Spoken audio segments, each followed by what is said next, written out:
Paano mag-apply for triple card? Bago magsimula, i-download muna ang Handpass app. Available sa Play Store at App Store. Why get triple card? Get unlimited cashback.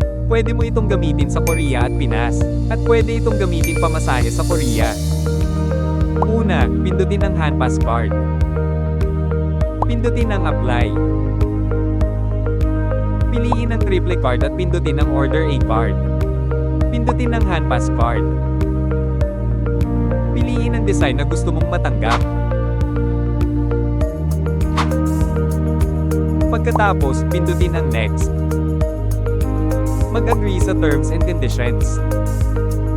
Pagkatapos, pindutin ang Next. Siguraduhin na tama ang iyong personal information. Pagkatapos, pindutin ang Next.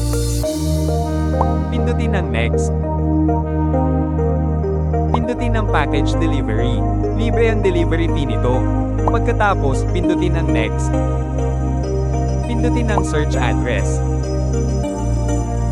I-type ang iyong address sa Korea.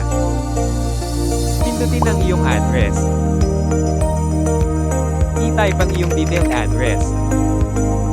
Pagkatapos, pindutin ang Next.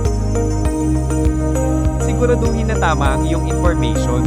Pagkatapos, pindutin ang Confirm. I-type ang PHFP sa referent. Pagkatapos, pindutin ang Next. Gumawa ng iyong 4 na digit PIN. Pagkatapos, pindutin ang Next. Hintayin itong ma-deliver sa iyong address. Application complete. Get unlimited cashbacks when you use triple card.